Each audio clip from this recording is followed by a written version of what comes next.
그럼 시작할까요? 네. 자세를 어떻게 할까요? 똑바로? 이렇게? 네네, 그 자세로 같아요. 네. 이게 너무 어색하지 않나요? 이 자세가? 아, 그래요? 오늘은 신동원님 모시고 불타는 셀럽 진행하겠습니다. 안녕하십니까? 안녕하세요. 네. 반갑습니다. 우선 모르시는 분들을 위해서 간단하게 소개 한 말씀 드리겠습니다. 안녕하세요. 저는 라이프스타일 칼럼니스트로 일하고 있는 신동원이라고 합니다.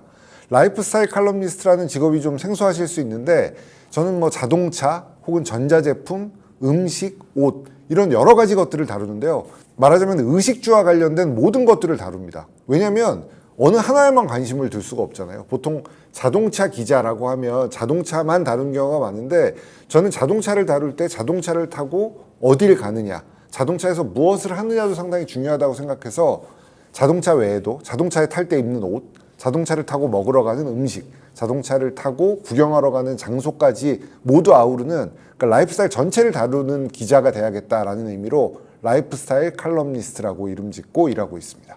자, 정확하게 어떤 일을 하시게 되나요? 네.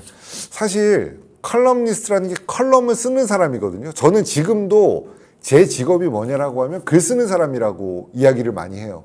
그러니까 제가 20년간, 지난 20년간 어떤 주제에 대해서 글을 쓰는 일들을 해왔는데 예전에는 신문이나 잡지로 정보를 얻었다면 지금은 유튜브라든지 혹은 인터넷을 통해서 정보를 얻는 시대가 됐거든요.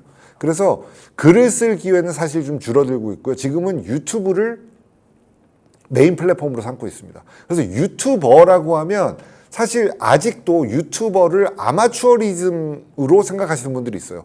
나도 유튜브나 해볼까라는 식으로 다른 일을 하다가 부업처럼 하는 것을 유튜브라고 생각하시는데 사실 유튜버라고 저를 소개해도 지금은 틀리지 않다고 생각합니다. 거의 주업은 유튜브로 바뀌었는데 그건 제 직업이 바뀌었다기보다 예전에는 신문이나 잡지처럼 종이 매체 컨텐츠를 쓰는 일을 했는데 지금은 영상 매체로 옮겨온 거죠.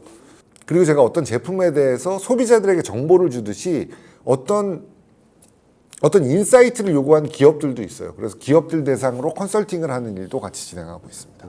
처음부터 이 일을 어떻게 시작하셨어요? 이 일을? 저는 사실 기자가 돼야겠다라는 생각을 기자가 되기 전에 해본 적이 별로 없었어요. 대신에 잡지를 정말 좋아해서 잡지를 한 달에 한 10권, 20권 이렇게 샀던 것 같아요. 그러니까 10권이라는 거는 용돈이 허락하는 내에서 한 달에 한 2-3권 정도 학생 때는 샀었고 만약에 뭐 세뱃돈을 받거나 하면 10권이건 20권이든 돈이 허락하는 한 다 잡지를 샀었거든요.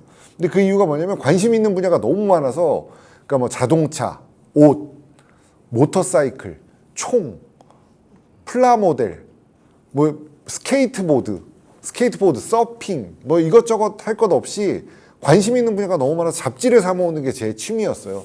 근데 어느 날 대학교 4학년 때 진로에 대한 고민을 하다가 어떤 잡지에서 기자 모집이라는 공고를 봤는데 바로 그 공고를 본 순간에 기자가 돼야겠다라고 생각했거든요. 그러니까 기자가 돼야겠다라고 마음먹은 거는 사실 되게 짧고 공고를 보고 바로 시험을 쳐서 이제 기자가 됐죠. 근데 그 말씀하셨던 취미들이 사실 돈이 좀 들어가는 취미들이 많잖아요. 네네. 그러니까 돈에 대해 생각하는 건 너무 당연한데요. 지금 사실 제일 먼저 돈 많이 드는데 어떻게 했냐라는 질문을 처음 하실 정도로 돈이 중요하잖아요, 사실. 돈이 있으면 할 수 있다, 없다가 결정되니까. 그런데 저는 되게 중요하지만 돈이 중요한 게 아니고 그 돈에 대해서 어떤 자세를 갖고 있냐가 중요한 것 같아요. 내가 돈이 없으니까 난 이걸 할 수 없어가 아니라 나중에 돈 생기면 한번 해봐야지라고 생각했던 거예요. 그러니까 제 수준 내에서 뭐 저렴한 취미를 즐긴다거나 예를 들면 모터사이클도 뭐 비싼 모터사이클은 살 수 없죠. 20대 때 자동차도 비싼 거 못 사는데 심지어 자동차는 필수품이지만 모터사이클은 필수품이 아니잖아요. 그러니까 비싼 모터사이클을 탈 거야 라는 건 사람들이 돈으로 생각하면 이게 망상이 돼버려요. 근데 내가 언젠가 탈 거야가 되면 그때는 꿈이 되거든요. 그러니까 돈 때문에 야, 쟤 부자인가 보다라고 손가락질 하기 전에 내가 갖고 있는 돈 내에서 즐기는 방법도 있다는 거죠. 저는 그게 잡지로 대리만족하는 게 사실 먼저였고 한 달에 5,000원이면 내가 좋아하는 세계의 모든 자동차들을 만날 수 있었던 거예요. 그러니까 돈이 드는데 돈이 없으면 어떻게 하냐가 아니고 그 자기가 가지고 있는 돈 내에서 즐기는 방법을 찾는 것도 취미를 즐기는 하나의 방법인 거죠. 누가 취미가 뭐세요라고 물어보신다면 뭐라고 대답하시나요? 아, 그건 저한테는 너무 어려운 질문인데요. 제 취미가 너무 많아요. 뭐 어렸을 때부터 가장 오래된 취미라면 책 읽는 거. 제가 잡지 읽기 전에는 집에 있던 요리책을 읽었거든요. 그러니까 독서라고 하면 보통 뭐 소설, 시집 뭐 이런 것들 생각하는데 소설이나 시도 저는 읽긴 읽었습니다만 종이로 된 글씨가 쓰여있는 모든 걸 읽었어요. 그래서 읽는 것도 여전히 제 취미고요. 지금은 뭐 스마트폰으로 읽는 경우도 많이 있습니다만 읽는 것, 어떤 정보를 읽는 것도 여전히 제 취미고 그 외에 뭐 자동차, 모터사이클 이런 것들도 일이면서 취미이기도 하고요. 그리고 자동차나 모터사이클은 어쨌든 그것들을 타고 컨텐츠를 만드는 게 제 주업이기 때문에 약간 취미보다 일의 영역에 가깝다면 전기 기타 치는 게 제 취미 중에 하나입니다. 그러니까 이거는 뭐 이 전기 기타를 쳐서 밥을 벌어 먹지 못할 정도 수준입니다만 어쨌든 전기 기타 치고 뭐 이렇게 혼자 연주하고 이런 것도 좋아합니다. 그럼 누가 물어보신다면 전기 기타가 취미라고 대답하시는 거죠? 꼭 그렇진 않고요. 그냥 그때그때 달라요. 왜냐면 골프를 제외하면 대부분의 사람들이 즐기는 모든 취미를 즐기고 있어요. 저는 그래서 뭐 그때그때 그 사람이 어떤 취미를 갖고 있냐에 따라서 그거 저도 재밌게 하고 있어요라는 식으로 얘기하는 경우가 사실 많이 있어요. 취미가 뭐냐보다 뭘 안 즐기냐라고 하면 저는 골프는 즐기지 않습니다. 근데 기본적으로 제가 느끼기에는 그 지식에 대한 욕구, 네. 호기심 이런 것들이 굉장히 높으신 거 아닌가 이런 생각이 드는데. 네, 저는 궁금증이 많아요. 알고 싶고 그걸 꼭 알아야 되고 이런 것들이 그냥 제 개인적으로 있는데 그게 제가 예전 말로는 기자 그리고 지금은 뭐 유튜버 이런 직업에 사실 잘 맞는 성향이 아닌가 싶어요. 저는 제가 하기 싫은 걸 안 해요.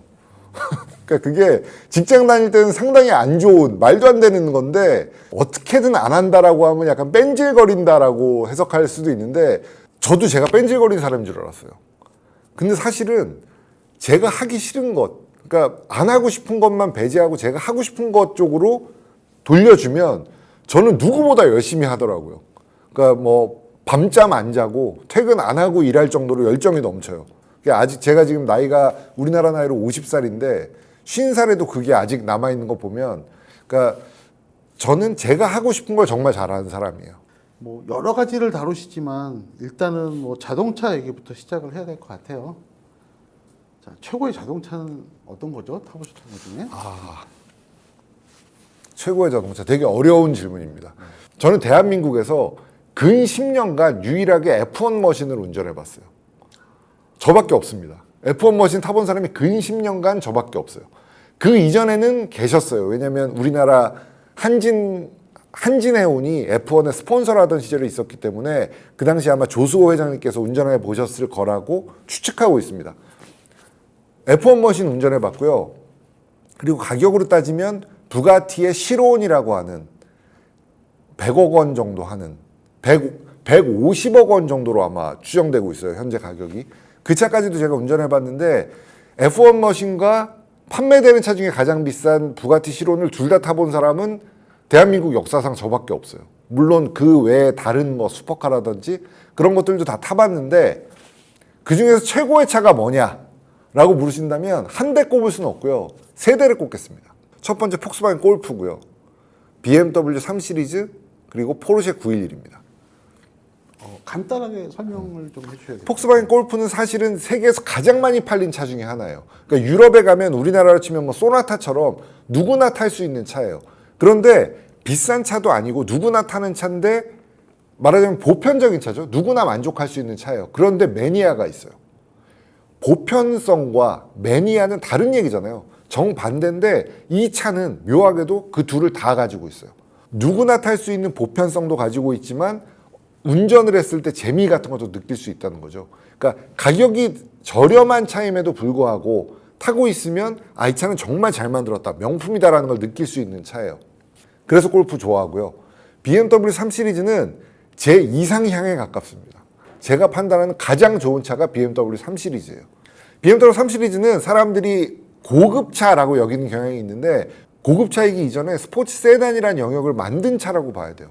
그러니까 벤치마크가 되고 있다는 건데 많은 차들이 도전했거든요. 메르세데스 벤츠, 아우디, 렉서스 그리고 제네시스에 이르기까지 수많은 브랜드들이 3 시리즈의 아성을 무너뜨리겠다라고 도전을 했는데 아직까지 아무도 성공 못했어요. 운전도 재미있고 5인 가족이 탈 수 있고 그리고 가격적으로도 뭐 너무 비싸지 않고 그래서 스포츠 세단이라고 할 때 가장 좋은 차가 뭐냐라고 하면 저는 3 시리즈를 언제나 꼽는데 은퇴한 이후에도 3 시리즈 탈 수 있다면 저는 성공한 인생이라고 생각해요. 일단 한 대 남은 포르쉐. 포르쉐 911은 만약에 옆에 페라리가 서 있거나 부가티 시론이 서 있어도 기죽지 않아요. 911로 충분합니다. 스포츠카의 끝이 어디냐라고 하면 가격이나 성능 아니고 그냥 포르쉐 911이 끝에 있다고 생각해요. 왜냐하면 재미가 너무 좋아요. 너무 재미있고 운전하는 자체가 뭐라 그럴까요? 그 어떤 자동차가 와도 911의 재미를 뛰어넘지 못할 정도로 재미가 있어요. 재밌다는 게 어떤 의미예요? 스포츠카가 뭔지 모르는 사람들은 속도를 내는 차, 빨리 달리는 차라고 생각을 하는데 사실은 재미있는 차예요. 스포츠가 꼭 이겨야 재미있는 게 아니잖아요. 그러니까 농구팀이 여러 개가 있어요. 야구팀도 여러 개가 있고 그 팀들이 원래 만약에 이기거나 빠르거나 뭐 이런 게 중요하다면 1등하는 팀만 팬이 있어야 될 텐데 꼴등하는 팀도 팬이 있단 말이에요. 왜냐하면 그 꼴등하는 팀의 경기가 그 사람한테는 재미있기 때문인 거죠. 그러니까 재미라는 게 운전할 때 재미있는 차야말로 스포츠카예요. 그래서 만약에 경차를 타고 난 너무 재밌다.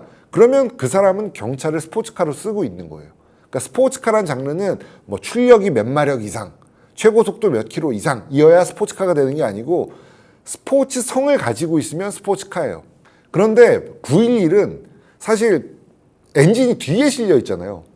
엔진이 뒤에 실려 있는 건 구조적으로 되게 불리한 차거든요. 많은 스포츠카들은 엔진을 한 가운데 실어요. 운전석 바로 뒤. 무게중심 한 가운데 실어서 운동 성능을 높이는데 911은 뒷바퀴 뒤에 엔진이 있단 말이에요. 무게중심적으로 상당히 불리한 위치인데도 불구하고 처음에 그 전통을 지키기 위해서 그런 형태를 고수하면서 기술 개발로 불리한 점들을 다 커버하고 있어요. 결과적으로 운전할 때 이 즐거움 사실 말로 표현하기 쉽지 않은데요. 자동차의 3대 요소를 달리고 돌고 서는 것이라고 하거든요. 근데 앞으로 달려나가는 행위, 코너를 도는 행위, 그리고 멈추는 것까지 911을 타고 있으면 한 동작 한 동작마다 너무 만족스러워요.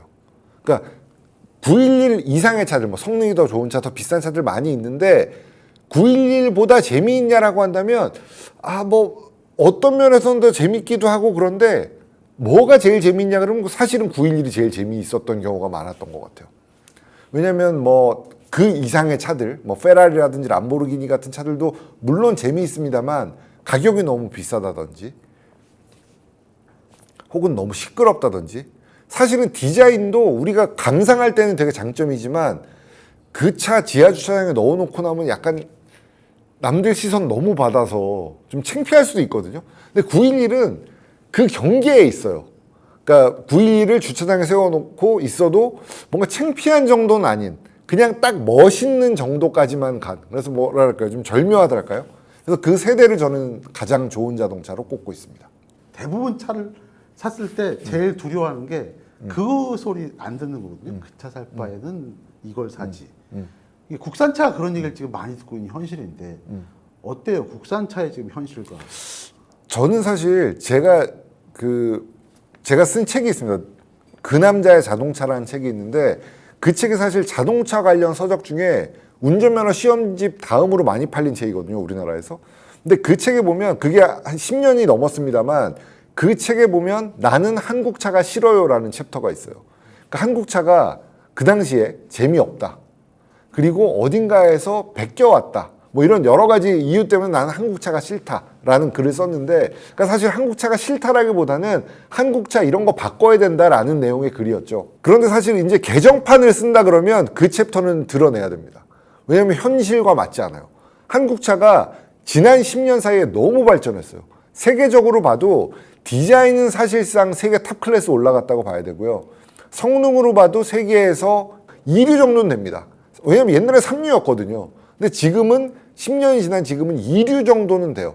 그러니까 숫자만 보고서 1류라고 얘기하시는 분들도 아마 계실 거라고 생각합니다. 근데 제가 말한 10년 전에도 국산차가 1류라는 기사들은 보신 적이 있을 거예요. 국산차에서 덜어내야 될 부분이 그겁니다. 내가 대단해 라는 거. 왜냐면 우리가 못 살던 시절 그리고 외국에 나갈 일이 없던 시절, 우리가 우물안 개구리로 살던 시절에는 뭔가 자긍심, 애국심, 뭐 국뽕 이런 거 중요해요. 그게 있어야 뭔가 으쌰으쌰 힘이 나거든요.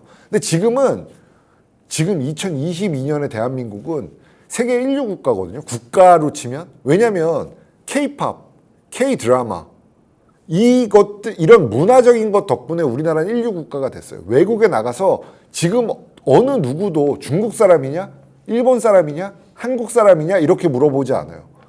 조심스럽게 다가와서 혹시 한국 사람 아니세요? 라고 물어보는 사람이 정말 많아요. 그러니까 동양인을 보면 한국을 떠올릴 정도로 한국이 중심이 됐단 말이에요.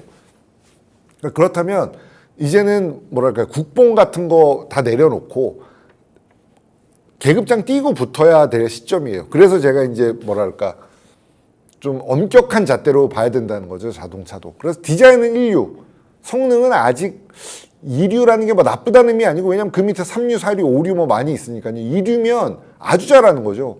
그러니까 그 정도로 판단할 수 있을 거라고 보는데, 그 돈이면 뭐 사지라는 게, 국산차 그 돈이면 다른 거 산다라는 게 지금 약간 좀 바뀌었다고 생각해요. 사실 저는 수입차 중에 그 돈이면 이거 산다라는 게, 그 돈이면 국산차 산다라는 차들이 꽤 있다고 보거든요. 그러니까 뭐 예를 들면 성능이나 정숙성이나 뭐 이런 안락함이나 이런 걸로 따졌을 때 브랜드가 나갈 수 있는지 모르겠습니다만, 저는 메르세데스 벤츠 살 거면 제네시스 산다고 생각합니다. 왜냐면 메르세데스 벤츠는 가지고 있는데 제네시스가 갖고 있지 못한 게 없어요. 사실상 엔진 제네시스가 더 정숙합니다. 승차감 별 다를 거 없어요. 차이가 있다면 브랜드에 대한 인지도인 거겠죠. 벤츠가 더 높다고 믿으니까 사람들이 벤츠를 좋은 차라고 생각하겠지만, 제품 대 제품으로 봤을 때 메르세데스 벤츠랑 제네시스를 비교했을 때 크게 차이 나지 않는다고 보거든요. 근데 물론 저처럼 스포츠성을 중요시하는 사람은 메르세데스 벤츠보다 좋은 수입차가 훨씬 많아요. 그러니까 그런 사람들한테는 예를 들면 BMW를 산다고 했을 때 제네시스는 아직 대안이 되긴 좀 이르죠. 왜냐하면 운전 재미는 BMW가 훨씬 있으니까요. 그런데 정숙성, 그 다음에 승차감 이런 것들을 원한다 그러면 메르세데스 벤츠와 제네시스 중에서 저는 제네시스 고를 이유가 충분하다고 생각합니다. 왜냐하면 근처에 정비소도 많고요. 물론 같은 값이기 때문에 독일제가 더 좋은 거 아니야라고 생각할 수는 있습니다만, 그럼에도 불구하고 같은 가격이 됐다는 건 보통 바가지 씌운다라고 생각하기 쉽거든요. 그게 아니라 같은 값이어도 경쟁력이 있기 때문에 가격이 올라온 거예요. 그러니까 시장 경제에서 뭐 바가지를 씌우기 위해서 가격을 올리면 안 팔려서 도태될 텐데, 우리나라에서 경쟁하고 있다는 얘기는 저처럼 생각하는 사람이 많이 있다는 얘기인 거죠. 그러니까 국산차 살 돈이면 수입차 산다라는 말이 어떤 부분에선 맞는데 어떤 부분에선 틀리다고 생각합니다. 네, 일단은 스포츠성을 가장 중요시하게 생각하시는군요. 네, 알겠습니다. 뭐 차 말고 다른 얘기도 좀 해보고 싶은데, 뭐 음식뿐만 아니라 옷도 참 많이 하시고 신발도 많이 하세요. 네. 뭐 그런 거의 기준은 어떻게? 옷은 뭐 사실 나는 옷에 별로 관심 없어라고 하는 사람 중에 옷 안 입은 사람을 본 적이 없거든요. 그러니까 나는 옷에 관심 없어라는 말이 사람들이 가장 많이 하는 거짓말이라고 생각해요. 그 사람은 옷을 입고 있기 때문에 옷에 신경을 썼을 거예요. 그냥 아무거나 뭐 주워 입었다라고 하지만 그 옷을 자기 옷장에 넣을 때까지 고민이 있었을 거 아니에요. 누가 다른 사람이 사서 넣어놓지 않는 한. 옷은 우리 인간 생활의 3대 요소가 의식주거든요. 저는 여기다 차를 더해서 의식주 차라고 합니다만, 의식주 중에서 뭐 이 세 가지는 어느 하나 빼놓을 게 없을 만큼 중요하지만, 옷은 사람이 아마도 가장 먼저 관심 갖는 것 중에 하나일 거라고 생각해요. 사춘기가 되면 옷을 고르기 시작하고요. 그리고 어떤 옷을 입어야 멋진 건지 잘 모르겠고, 내가 옷으로 칭찬받아 본 적이 없기 때문에 나는 옷에 관심 없어 라고 거짓말하는 거라고 저는 생각합니다. 누구나 자기 옷차림이 멋있었으면 좋겠고 남들에게 멋지게 보여지길 바란다고 생각해요. 저도 마찬가지로 사춘기 이후에는 옷에 관심을 가져왔고, 제가 마지막으로 다녔던 직장이 레옹이라고 하는 남성지예요. 그 남성지는 뭐 저희는 남성지라고 부릅니다만 또 어떤 사람들은 패션지라고 부르기도 하고, 그러니까 패션지 편집장을 했기 때문에 패션에 대해서 관심을 많이 갖게 됐어요. 제가 지었던 그 잡지의 그 슬로건이 뭐냐면, 중요한 것은 돈이 아니라 센스라는 게 잡지의 슬로건이었어요. 그게 무슨 얘기냐면, 옷을 소개하고 거기에 가격을 적어 놓으면요, 사람들은 가격만 봐요. 그 옷을 누가 사냐, 너무 비싸다라는 얘기를 해요. 제가 보여드리고 싶은 건 그 옷의 스타일링이고, 이 가격은 참고예요. 이 가격이 적당하다고 생각하면 사면 되는 거고요. 너무 비싸다라고 생각하는데 예뻐 보이면 그 스타일링으로 저렴한 브랜드를 자기가 스스로 찾으면 돼요. 비슷한 스타일을 고른다고 해도 그게 비싼 옷과 싼 옷이 작은 부분에서 차이가 나고 비싼 옷이 만족도가 높긴 하더라고요. 우리가 예전에는 뭐 시장에서 옷을 사기도 했지만 지금 사실 시장에서 옷을 사시는 분은 거의 안 계실 거고요. 가장 저렴한 옷을 어디서 살 수 있냐면 스파 브랜드라고 하는 뭐 자라, 유니클로, H&M 이런 곳에서 살 수 있거든요. 여기 옷들은 대량으로 만들어서 대량으로 팔기 때문에 전 세계에 파는 브랜드들이기 때문에 가격이 너무너무 싸요. 사실 그 가격으로 옷을 직접 옷감질터기가 만들으라 해도 그 가격에 못 만들 거예요. 대량으로 만들기 때문에 가능한 말도 안 되는 가격이거든요, 사실은. 그런데 이런 곳에 가면 명품 브랜드들이 올 시즌 최신 유행이에요라고 하고 제시한 옷들을 그대로 팔고 있어요. 잡지에 나온 너무너무 멋진 몇백만 원짜리 착장을 이런 스파 브랜드에 가면 100% 찾으실 수 있거든요. 그냥 가서 사시면 돼요. 그런데 이 옷을 권해드리지 않는 이유는 뭐냐면 이 옷을 만든 게 이쪽이기 때문에 이걸 소개하는 게 먼저인 거죠. 그래서 이걸 알고 입는 것과 모르고 입는 것에도 또 차이가 좀 있을 거고요. 그리고 또 한 가지는 이 옷은 말씀하신 대로 옷감이라든지 박음질이라든지 뭐 이런 감촉이라든지 이런 것들을 최고로 좋은 것들을 썼을 거고요. 스파 브랜드는 가격을 낮추기 위해서 뭐 재봉도 좀 별로인 것들이 있고 뭐 옷감이 약간 좀 안 좋은 것들이겠죠. 그리고 스파 브랜드의 특징은 뭐냐면요. 대대손손 입으라고 만든 옷은 아니에요. 한 시즌 입고 버리고 그 다음 시즌에 또 사세요라는 의미의 가격이거든요. 그렇다면 명품은 사서 오래 입을 수 있냐? 질이 좋으니까 오래 입을 수 있냐? 또 그렇지만은 않아요. 여기는 시즌별로, 계절별로 옷을 선보이잖아요. 그거 이전 시즌 옷 아닌가요? 라는 얘기 들어요. 이 옷을 2년, 3년 입으면. 그러니까 여기도 결국은 매년 바꿔 입는 옷인데 100만 원짜리 티셔츠를 어떻게 한 시즌 입고 버리냐라고 생각하시는 분들은 여기 가서 입으시면 되고 나는 1년에 100만 원 정도는 쓸 수 있어. 티셔츠 한 벌에 100만 원 쓸 수 있어 라는 사람들은 여길 가면 되는 거죠. 그리고 이 중간에 또 여러 브랜드들이 있으니까 그건 각자 자기 취향에 맞는 것을 찾아서 입으면 되는 거고요. 유튜브 보면서 좋았던 거는 남성들의 특성을 잘 아셔서 그런지 복잡하게 안 하시잖아요. 그냥 이거 사! 네. 라고 딱 차라리 정해주시니까 네. 뭐 보면서 시원시원을 하더라고요. 네. 일부러 그렇게 컨셉을 잡으신 거죠. 네. 그러니까 사람들이 많이 물어봐요. 근데 그 아까 좋은 얘기를 해주셨는데 자동차 뭐 살까요? 라고 물어보면 사실 그 사람이 소득이 얼마인지 이동거리는 하루에 얼마나 되는지 가족관계는 어떻게 되는지 이런 것들 모르면 차를 권해줄 수가 없거든요. 차뿐만이 아니고 다른 것도 마찬가지예요. 카메라라고 해도 가격대도 뭐 10만 원부터 1000만 원까지 다양하고요. 뭐 렌즈의 뭐 거리라든지 뭐 고려해야 될 것들이 너무너무 많은 거죠. 그래서 사실 제품을 소개하다 보면 한계가 있어요. 이 제품은 어떤 사람한테는 최고겠지만 또 어떤 사람한테는 최악일 수도 있어요. 그래서 그냥 이거 사라고 하면서 사람들은 제가 그냥 이거 사라고 하니까 누구에게나 이걸 사라고 얘기하는 줄 알지만 제가 이 제품을 소개할 때 제품보다 더 공을 들이는 게 뭐냐면 이 제품은 이러이러한 사람들한테 어울린다라는 거죠. 그래서 제 영상을 보고 아, 저 사람 설명 잘한다라고 생각했으면 제가 설명하고 있는 타겟에 맞는 거예요. 그런데 다른 영상을 보시면 아마 말도 안 되는 얘기를 한다고 생각하실 수도 있어요. 그건 제가 타겟으로 하고 있는 제가 타겟으로 하고 있는 층이 달라졌기 때문인 거죠. 예를 들면 페라리를 그냥 이거 사라고 할 때는 페라리를 살 수 있는 사람들한테 설명하고 있을 거고요. 2천만 원짜리 차를 설명할 때는 페라리를 타고 있는 부자들한테는 2천만 원짜리 차 설명하고 싶지 않거든요. 그 사람들 어차피 안 탈 테니까. 그냥 이거 사라고 사실 4글자로 설명하고 있지만 그 말을 하기 전에 이 제품은 어떤 라이프스타일에 어울린다라는 설명을 하고 있는 거죠. 그래서 가보면 제품이 품절이 됐어요. 아, 네. 품절이 잘 됩니다. 그래서 살 수가 없. 그래서 그냥 이거 사 그래서 가보면 못 사겠더라고요. 제품이 팔지를. 좀 늦으면 이제 없어지는데, 그러니까 주로 저렴한 제품들은 품절이 빨리 되는 편이고요. 근데 의외로 비싼 제품들도, 그러니까 이런 걸 누가 사냐라고 보통 많은 사람들이 얘기할 수 있습니다만, 그런 뭐 비싼 걸 살 수 있는 사람들도 어딘가에 있거든요. 그래서 모두가 정보는 필요하기 때문에 유튜브는 뭐 소득 수준 정해서 보고 있는 게 아니라 돈 한 푼 벌어보지 못한 학생부터 뭐 우리나라 제일 돈 많은 사람까지 다 유튜브를 보고 있을 거예요. 그래서 그 제가 잡지를 보면서 어렸을 때 잡지 보면서 내가 못 사는 것들이라고 해도 흥미롭게 봤듯이 유튜브를 보면서 이걸 나보고 사라는 거야 라고 비싼 물건 소개한다고 화내지 마시고 그걸 보면서 그냥 아 이런 사람도 있구나 라고 약간 시야를 넓히는 용도로 쓰시는 것도 좋을 것 같아요. 네. 그 구독자가 많아짐에 따라서 이제 사실 이게 이제 상품을 소개하시는 분은 더 그게 많을 것 같은데 사실 악의적으로 악플 다는 분들도 많이 있을 것 같아요. 네. 그런 분들 어떻게 대처하고 계세요? 일단 아주 악의적으로 다는 악플은 사실 저는 관심을 두지 않으니까 그건 뭐 얘기할 필요가 없다고 생각합니다. 그건 그냥 삭제하면 되는 거고요.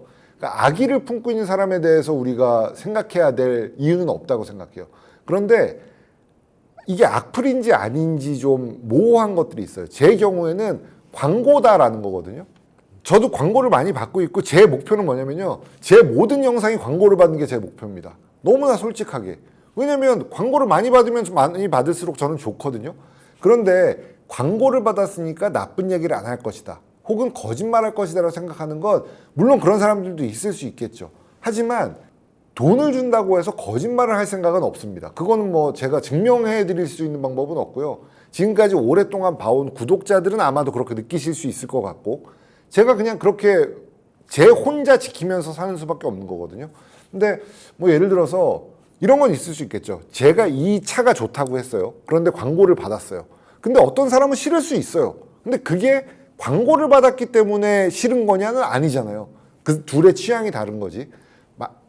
또 이제 광고를 받았는데 안 받았다고 속여서 이제 문제가 됐던 적이 그러니까 있었죠. 그것도 네. 지금은 사실 법 때문에 그렇게 할 수 없는 거고요. 그러니까 예전에 저도 그런 얘기를 들은 적이 있습니다. 그런데 저는 프로페셔널이기 때문에 의사가 돈을 받고 사람을 고쳐주듯이 의사가 돈을 많이 받으면 잘 고쳐주고 적게 받으면 덜 고쳐주고 그러지 않잖아요. 그것처럼 저는 어떤 제품을 소개할 때는 돈을 받았건 안 받았건 소개하는 거는 제 성심성의껏 소개하는 게 제 일이라고 생각합니다. 그런데 하나 할 수 있는 건 제가 선택할 수 있는 거. 그러니까 그냥 이거 사 정해주는 채널이건 제 채널이. 제 채널에는 안 좋은 제품을 갖고 와서 소개하지는 않아요. 그러니까 사실은 안 좋은 제품 갖고 와서 야 이거 사지 마 라고 하면 아마 막 박수 치면서 호응하시는 분들이 있을 거예요. 아, 이 사람은 정직하다 라고 하는데 저는 그걸 왜 안 하냐면요.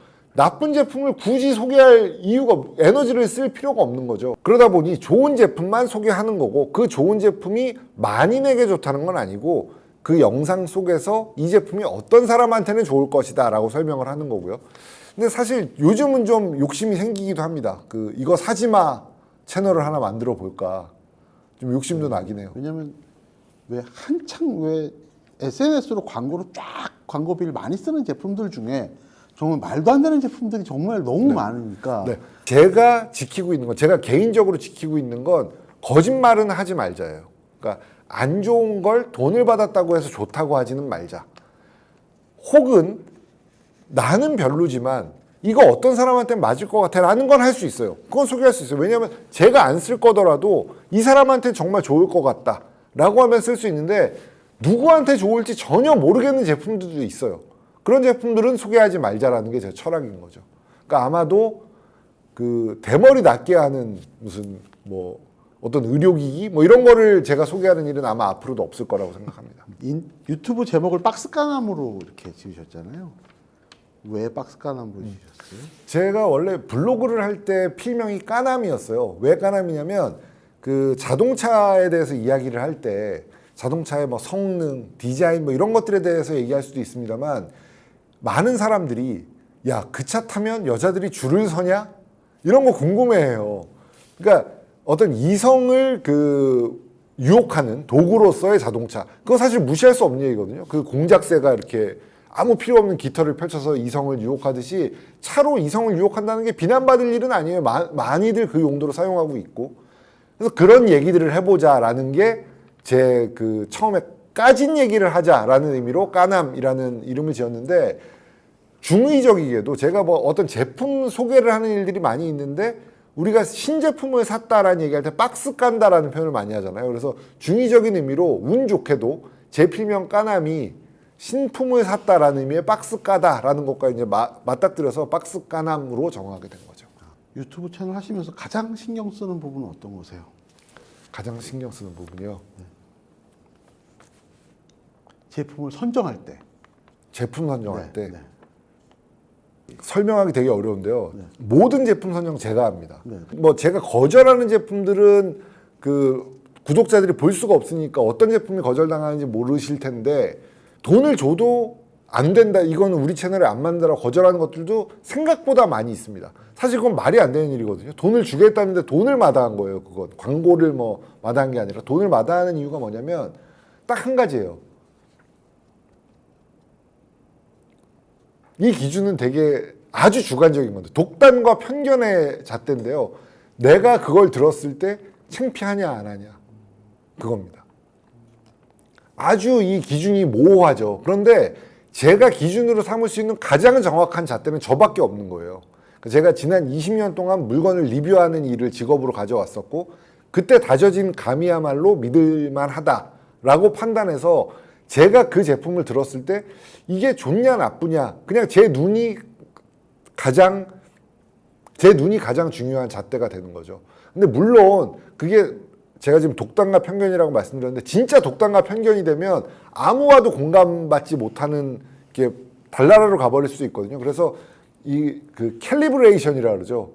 이 균형을 잡는 게 제가 제 자신의 균형을 잡는 거, 그게 상당히 많은 시간을 들이는 일 중에 하나이기도 해요. 제가 하는 또 한 가지는 사람들이 너무나 당연히 그냥 막연하게 이거 좋다라고 생각하는 것들에 대한 의문점 던지는 일도 제 일 중에 하나예요. 예를 들면 차는 벤츠라는 말 들어보셨죠? 너무나 많이들 하잖아요. 차는 벤츠라는 말을 많이들 하는데 저는 꼭 되물어요. 왜 벤츠야? 왜? 라고 물어보면 대답할 수 있는 사람이 없어요. 엔진이 제일 좋아서? 주행 성능이 좋아서? 승차감이 좋아서? 뭐 그런 얘기들을 뭐 각자 아마도 생각하고 계실 텐데, 제가 그 모든 것에 반박할 수 있습니다. 그거와 비슷한 수준으로 좋은 차들이 꽤 많아요. 저는 모르겠어요. 왜 차는 벤츠라고 하는지 잘 모르겠어요. 그냥 벤츠라는 이름이 유명해서 그러는 거 아닌가? 라는 거죠. 벤츠를 모르는 사람들의 이유는 하차감이 더 클 것 같고요. 결국 그 하차감이라는 게 그냥 남들이 알아주는 거잖아요. 진짜 그 제품이 좋은 게 아니라. 그러니까 그렇다 그러면 나는 뽐내기 좋아하는 사람이야, 난 겉멋들어서라고 얘기할 수 있다 그러면 그 하차감이 말이 되죠. 그런데 진짜로 이 차가 좋아, 이 차는 원래 좋은 거야 라고 하면 그건 거짓말이라는 거예요. 이유를 대지 못하는 한. 이유를 못 대죠. 그렇지 않으니까 차가. 그 가격에 성능으로 따지면 더 좋은 차가 많겠죠. 근데 결국에 뽐내기 위해서가 좀 있죠.